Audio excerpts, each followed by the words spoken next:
अच्छा होता है? तो बीरबल बोले महाराज दूध तो भैंस का ही अच्छा होता है, दूध तो भैंस देती है और दूध भैंस का ही अच्छा होता है। तो बोले गाय का क्या है? बोले गाय का दूध नहीं है महाराज। तो बोले गाय का दूध दूध नहीं है, क्या है? बोले गाय का दूध तो अमृत है।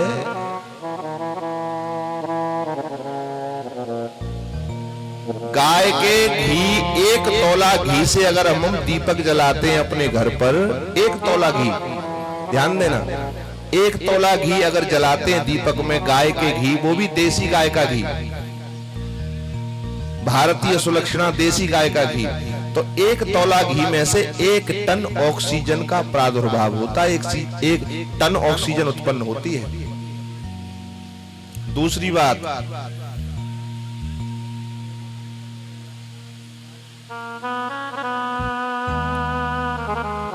जहां भी यज्ञ हो, हवन हो, गाय के घी का उपयोग होना चाहिए।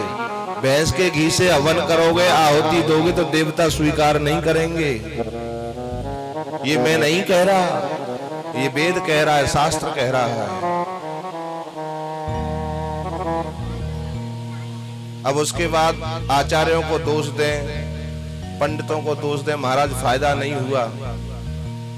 अब भैंस के घी से यज्ञ करा रहे हो, बाजार में जाओ, बहुत बातें, बाजार में जाओ तो सेठ जी सबसे पहले बोले घी दे दो। बोले जी कौन सा घी लोगे, खाने वाला का पूजा वाला? हाँ उसमें भी 2 वैरायटी है, घर के लिए लोगे या पूजा के लिए लोगे? बोले महाराज पूजा के लिए चाहिए। तो वो देख वो रखा है, वो 3rd क्लास में पूजा वाला घी निकाल के लाना भाई।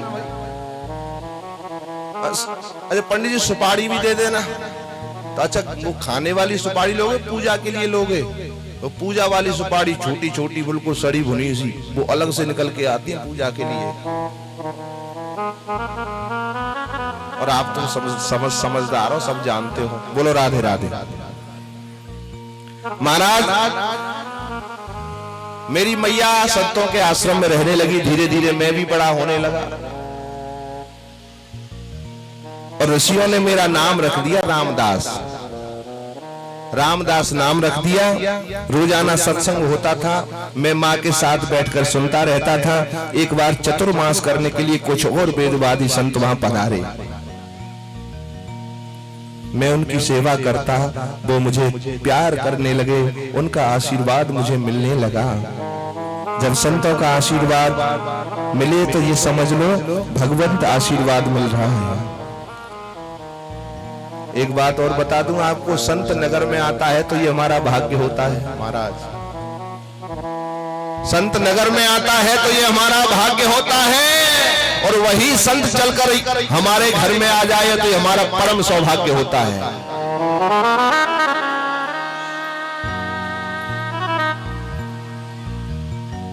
अब उनका सत्संग सुनते सुनते मुझे लगा संसार तो स्वप्न है, संसार स्वप्न के समान है।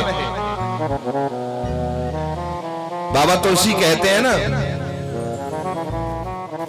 मोह निशा जग शोभन हारा, मोह निशा जग शोभन हारा। ये संसार तो स्वप्न के समान है महाराज। मोह निशा जग शोभन हारा। स्वप्न आता है तो स्वप्न में हमारी गर्दन काट दी, अरे मर गए मर गए मर गए मर गए, और एकदम से जब आंख खुली झटपटा के तो हाथ गर्दन पर गया, अरे बिल्कुल ठीक है, तो स्वप्न था। ये संसार हम तुम सब मोह रूपी स्वप्न में तो खोए हुए हैं, ये संसार कुछ नहीं है। मोह निशा जग शोभन हारा, मोह निशा जग शोभन हारा, मोह निशा जग शोभन हारा, मोह निशा जग शोभन हारा। देखिए स्वप्न अनेक प्रकारा, देखिए स्वप्न अनेक प्रकारा। अब प्रभु कृपा करो यही भांति, अब प्रभु कृपा करो भजन करहु दिन राति। सब तज भजन करहु दिन राति। उठाइए दोनों हाथ बिल्कुल सीधे, दोनों हाथ ऊपर और मिलके सब गाइए मेरे साथ।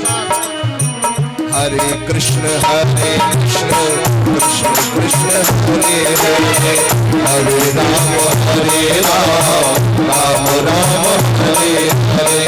हरे कृष्ण कृष्ण कृष्ण कृष्ण हरे हरे, हरे राम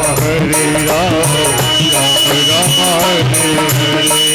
हरे कृष्ण कृष्ण कृष्ण हरे हरे, हरे कृष्ण कृष्ण कृष्ण हरे हरे।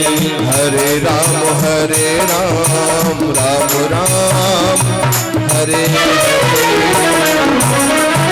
हमारा संसार केवल स्वप्न है, कोई किसी का नहीं होता। संत सेवा करता, इनकी बची शीत प्रसादी ग्रहण करता। महाराज जब मुझे पता चला कि 10 दिन बाद संत चले जाएंगे, तो मैंने उनके चरण पकड़कर बोला, मैं आपके साथ चलूंगा महाराज।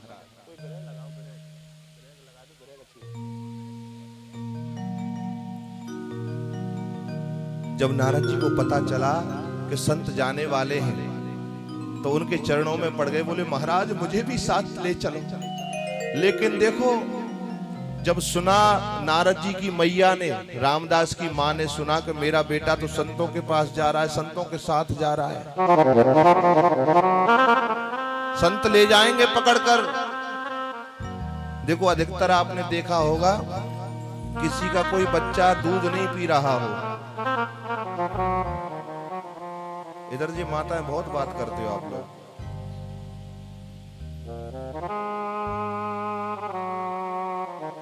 किसी का बच्चा दूध नहीं पी रहा हो, ध्यान देना, किसी का बच्चा दूध नहीं पी रहा हो तो मैया बोलेगी जब कुछ दिखाई नहीं देगा, पी ले नहीं बाबा पकड़ ले जावे वो। हाँ बाबा पकड़ ले जावे वो।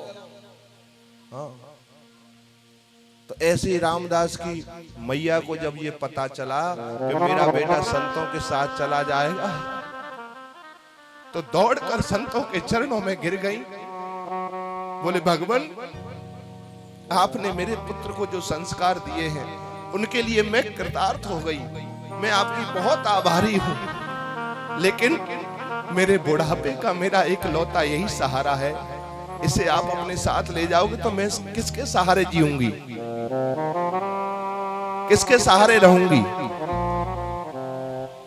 संतों को दया आ गई, बोले देवी आप चिंता मत करो, आप चिंता न करें,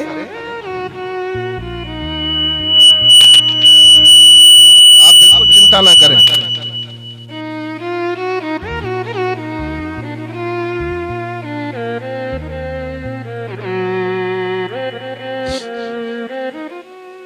बोली भगवान मेरा पुत्र बहुत भोला है,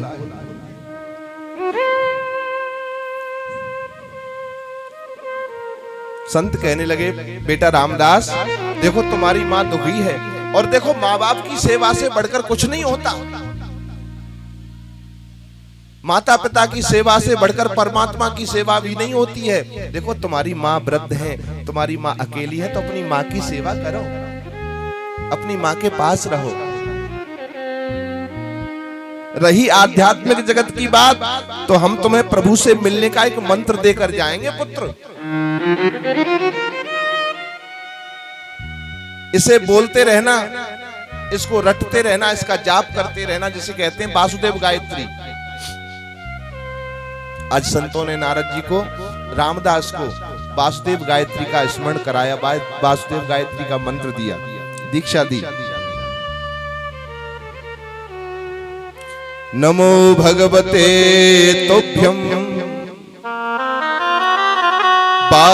वासुदेवाय धीमहि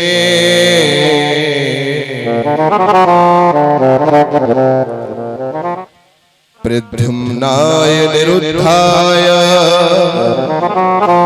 नमः शंकर्षणाय च। ओम नमो भगवते वासुदेवाय देवाय मंत्र देकर के संत वहां से प्रस्थान कर गए। नारद जी कह रहे हैं महाराज मेरा मन घर में नहीं लगता। मेरी माँ का इकलौता बेटा इतना प्यार करती है मुझे, एक मिनट भी अपनी आंखों से ओझल नहीं होने देती। मैं सोचता क्या करूं, माँ मुझे भजन नहीं करने देती। कभी कभी मन में विचार आता, अगर माँ मर जाए तो अच्छा है, अगर माँ मर जाए तो अच्छा है, जिससे ये झंझट खत्म हो जाए, फिर मन भर के जी भर के भगवान का प्रभु का भजन करूंगा। लेकिन बोले फिर विचार आता, नहीं नहीं नहीं, माँ जैसा खजाना दोबारा नहीं मिलता। माँ बाप फिर कभी लौट कर नहीं आते। मैं राम राम राम ये क्या सोच रहा हूं, कैसा को विचार मेरे मन में आ रहा है। लेकिन व्यास जी, एक दिन ऐसा हुआ, प्रभु की इच्छा ऐसी हुई, एकदा निर्गतां गेहा दुहंती निशिगाम पथे सर्पो दशस्पदास्पृष्ट कृपणाम कालचोदितः। एक दिन मेरी मैया गाय दोहने के लिए गौशाला में पहुंची और वहां किसी विषियर काले नाग ने मेरी मां को डस लिया और मेरी मां का वही प्राणांत हो गया। महाराज नारद जी कह रहे हैं, मेरी मां के मरने के बाद मैं जोर जोर से रोने लगा और विचित्रता देखो महाराज, मेरी एक आंख से तो ठंडे आंसू निकलते हैं और दूसरी आंख से गर्म आंसू निकलता है। बोले ऐसा क्यों? कि जो गर्म आंसू निकलता है वो दुख प्रकट कर रहा है, जो ठंडा आंसू निकलता है वो प्रसन्नता। बोले झंझट कट गया, एक माँ का ही झंझट था, एक माँ की जिम्मेदारी थी, वो भी खत्म हो गई। अब डट करके भगवान का भजन करूंगा। बोलो राधे राधे। व्यास जी बोले, बड़े आश्चर्य की बात है नारद जी। कथा कहती है महाराज, माँ की मृत्यु के पश्चात मैं सीधा बद्रीनाथ चला गया और वहां संतों के द्वारा दिए गए मंत्र का जाप करने लगा। ऐसा आनंद आया, ऐसा आनंद आया महाराज, मेरे हृदय में गोविंद का प्राकट्य हो गया। लेकिन व्यास जी, एक क्षण वो झांकी मेरे अंतर हृदय में दिखी और फिर अदृश्य हो गई। मैं रोने लगा, छटपटाने लगा, इधर उधर भागने लगा, दौड़ने लगा कि मेरे गोविंद ने मेरे हृदय में अपना स्थान लिया है, प्रकट होकर मुझे दर्शन दिया है। लेकिन अचानक वो सुंदर छवि कहां विलुप्त हो गई। चारों तरफ देखने लगा महाराज और देखते ही देखते आकाशवाणी हुई, मेरे बेटा अभी तुम्हारे संस्कार अभी शेष हैं, इस जन्म में मुझसे मिलना असंभव है, अभी तुम्हारा मिलन परमात्मा से नहीं हो सकता।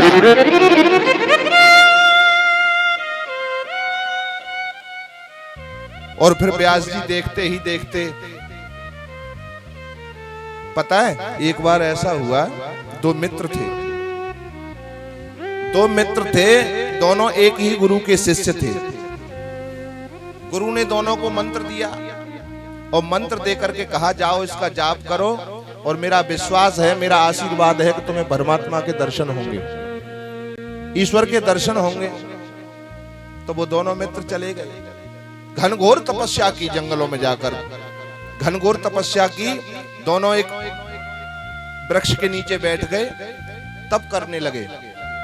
ऐसा तप किया महाराज, ऐसा तप किया कि इंद्र का भी सिंहासन हिलने लगा, क्योंकि इंद्र के सिंहासन के वैसे भी नट बोल्ट ढीले रहते हैं। तुमने नाटक सीरियलों में देखा होगा, अरे उसने ऐसी तपस्या की कि इंद्र का सिंहासन भी हिलने लगा। तो नारद जी को भेजा कि जाओ परीक्षा लेकर आना, जरा इनकी परीक्षा लेकर आओ, ध्यान देना। तो उन दोनों भक्तों के पास आकर के नारद जी आ गए। नारायण नारायण बोले, आंख खुली, नेत्र खोले तो देखा नारद जी हैं। बोले महाराज धन्य हो गए, हम लोग धन्य हो गए। पता है हमने सुना है जिसे आपके दर्शन हो जाते हैं उसको तो परमात्मा मिलने ही मिलने हैं, कन्फर्म है। बोले ऐसा क्या? बोले हाँ हमने सुना है, तो मैं वही संदेश लेकर आया हूं। तुम्हें बताओ हमें परमात्मा की प्राप्ति कब होगी, परमात्मा की प्राप्ति कब होगी? तो नारद जी कहने लगे, देखो भाई परमात्मा की प्राप्ति तुम्हें कब होगी कि ये वृक्ष ऊपर जो खड़ा है, इस वृक्ष पर जितने पत्ते हैं इस वृक्ष पर जितने पत्ते हैं, इन पत्तों की संख्या गिनो, कितने पत्ते हैं। इस वृक्ष पर जितने पत्ते हैं, इतने वर्षों बाद तुम्हें परमात्मा की प्राप्ति होगी। एक भक्त था, उसने क्या किया भैया, झोली माला उठाई, आसन लिया, कंधे पे डाला, चल दिया। बोले कहां जा रहे हो? बोले कौन इंतजार करेगा? अरे पेड़ पर, वृक्ष पर, नीम का पेड़, इस पर कोई पत्ते गिन सकता है? कितने पत्ते होंगे? कोई संख्या है इनकी? कोई काउंटिंग कर सकता है? बोले इतने पत्ते कौन गिनेगा, पता नहीं, और क्या गारंटी है कि उसके बाद मिलेंगे मिलेंगे। तो वो तो लेके झोली डंडा चल दिया वहां से। दूसरा भक्त नहीं उठा। नारद जी बोले अच्छा। बोले भाई तू क्यों नहीं उठ के गया? तो वो तो खड़ा होके झूमने लगा, नाचने लगा। गोविंद मेरो है, गोपाल मेरो है, गोविंद मेरो है, गोपाल मेरो है। नारद जी कहने लगे अरे तू तो नाचने लग गया। नारद जी को बड़ा आश्चर्य हुआ। बोले एक तो उठ के चला गया, लेकिन ये तो नाच रहा है। सारे देवता आ गए, बोले चक्कर क्या है, ये उठ के क्यों नहीं गया? और वो तो नाचने लग गया, गाने लग गया। गोविंद मेरो है, गोपाल मेरो है, मेरो है, गोपाल मेरो है, ओ भागे बिहारी नंदलाल मेरो है, मेरी भागे बिहारी नंदलाल मेरो है, ओ मेरो रमण बिहारी गोपाल मेरो है, मेरा रमण बिहारी गोपाल मेरो है, ओ सेवा पंज बिहारी नंदलाल मेरो है, सेवा पंज बिहारी नंदलाल मेरो है, ओ राधा रमण बिहारी गोपाल मेरो है, ओ राधा रमण बिहारी गोपाल मेरो है, ओ रमण मेरो है,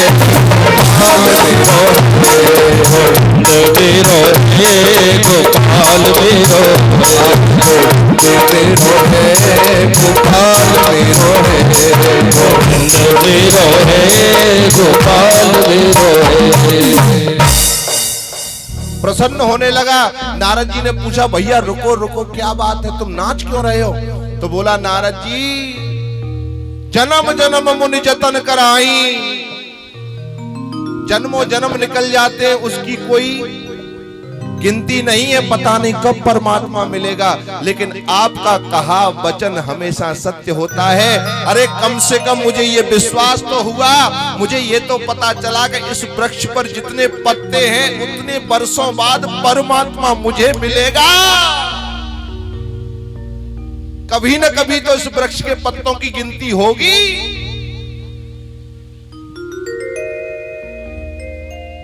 तो दिन रात प्रभु का भजन करते रहो भैया। श्वास श्वास पे राम रट व्यथा, श्वास मत खोए, ना जाने इस श्वास को फिर आवन होए न होए। नारद जी कहने लगे आकाशवाणी हुई, देखो अभी तुम्हारे संस्कार बाकी हैं, एक जन्म में परमात्मा नहीं मिलता। सब लोग कहते हैं केवल भगवान का भजन करने के लिए तो 2 मिनट ही काफी हैं। 24 घंटे भजन कौन करेगा? भगवान तो प्रेम के भूखे हैं, भाव के भूखे हैं। 2 मिनट भजन मन लगा लो परमात्मा में। क्या कभी ने किसी ने ये विचार किया है कि उस 2 मिनट के समय को लगाने के लिए बड़े बड़े योगी जति बड़ी बड़ी हिमालय की कंदराओं में बैठ करके तपस्या करते हैं, तब भी 2 मिनट मन ठहरता नहीं है। 2 मिनट मन लगाने के लिए, 2 क्षण मन लगाने के लिए हजारों बरस तक तपस्या करनी पड़ती है। 2 मिनट मन लगा, कहने में कितना आसान लगता है, अरे भगवान को भजन तो 2 मिनट कर लो बस।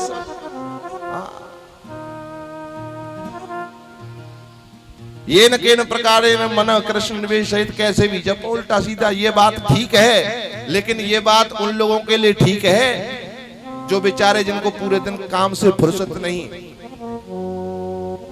जो मजबूर हैं, जो नहा नहीं सकते, स्नान नहीं कर सकते, उनके शरीर में रोग है, लेकिन हट्टे कट्टे होकर के अगर ऐसा करोगे तो उनकी तो गई भैंस। बोलो राधे राधे।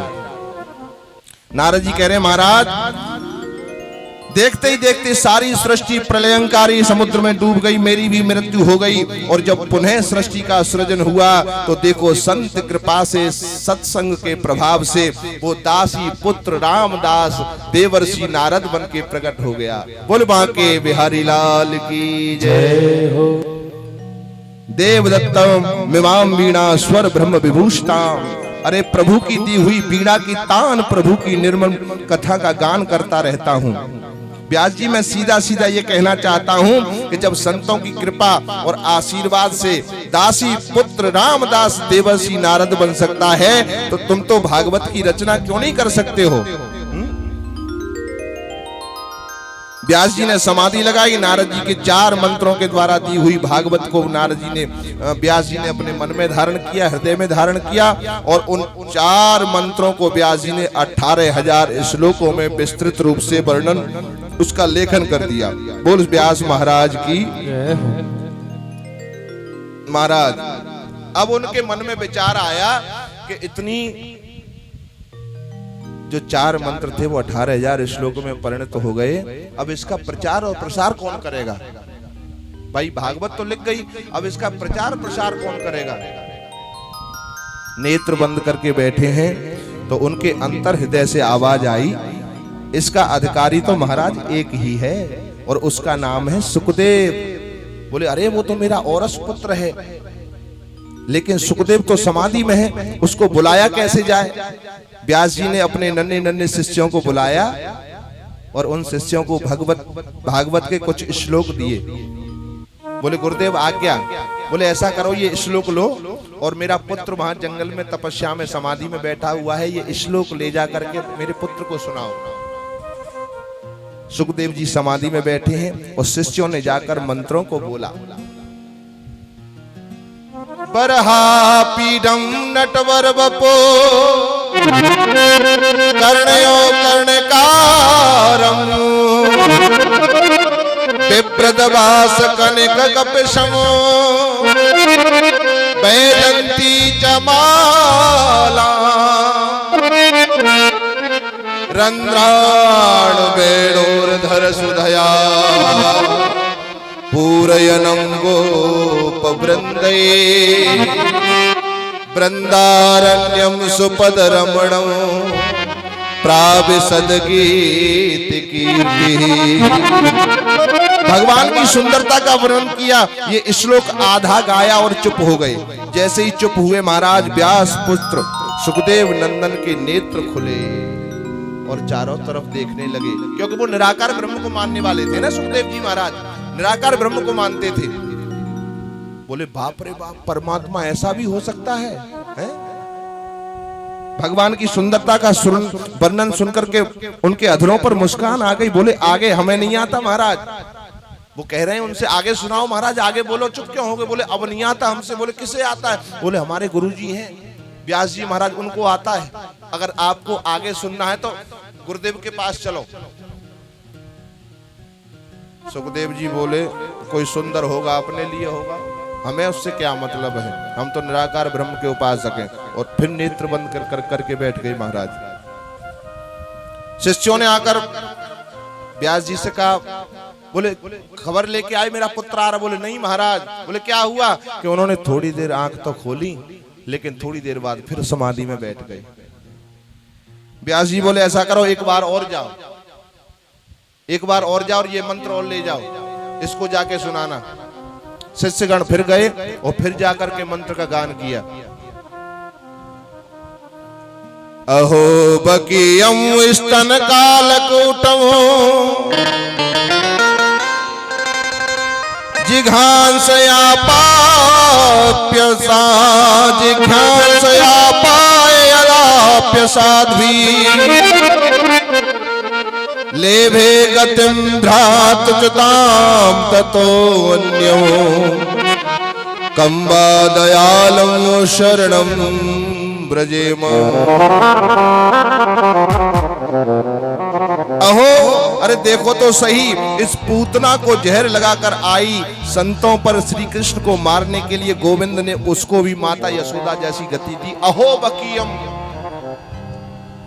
अहो बकियम, बकासुर की बहन का नाम है पूतना, जो स्तनों पर जहर लगाकर आई थी कन्हैया को मारने के लिए। लेकिन भगवान कन्हैया ने जो गति यशोदा मैया को दी ना, वही गति पूतना को दी। ऐसे हैं मेरे प्रभु, ऐसे हैं मेरे कन्हैया, ऐसा है मेरा गोविंद। महाराज जब ये श्लोक सुना, इस श्लोक की महिमा सुनी, सोई सुखदेव जी महाराज के नेत्र खुल गए और आगे आगे शिष्यगण और पीछे पीछे सुखदेव जी महाराज दौड़े चले आ रहे हैं। बोले कहाँ है व्यास जी महाराज, कहाँ है तुम, मुझे जल्दी बताओ, मुझे जल्दी लेकर चलो अपने साथ। और आकर महाराज अपने पिताजी के चरणों में गिर पड़े, साष्टांग प्रणाम किया। पिताश्री मुझे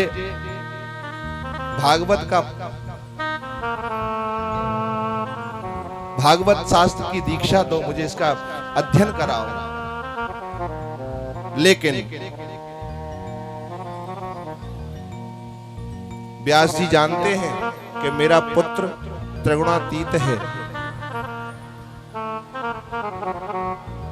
लेकिन संसार वाले नहीं जानते। आपको पता है कि आपका पुत्र योग्य है, आपका पुत्र अच्छा है, आपका पुत्र होशियार है, आपका पुत्र गलत काम नहीं कर सकता है, लेकिन ये बाहर वाला कोई नहीं जानता। उसके लिए आपको प्रमाण देना पड़ेगा। व्यास जी कह रहे हैं मुझे पता है मेरा पुत्र न तो क्रोधी है, क्रोध को जीता है, मेरे पुत्र ने काम को जीता है, क्योंकि भागवत शास्त्र की दीक्षा उसी को दी जा सकती है जिसने क्रोध को जीता हो, जिसने काम को जीता हो। मुझे पता है मेरा पुत्र बिल्कुल इन सब बातों से अलग है, लेकिन फिर भी समाज है, आगे जाकर कोई कुछ कहेगा, कोई कुछ कहेगा, इसलिए मेरे पुत्र की परीक्षा लेना अति आवश्यक है। अब बोले इसके लिए ऐसा कौन सा है जो उसकी परीक्षा ले सके? तो उनको याद आया कि मेरे पुत्र की अगर कोई परीक्षा ले सकता है तो वो राजा जनक ले सकते हैं। राजा जनक ले सकते हैं। देखो जनक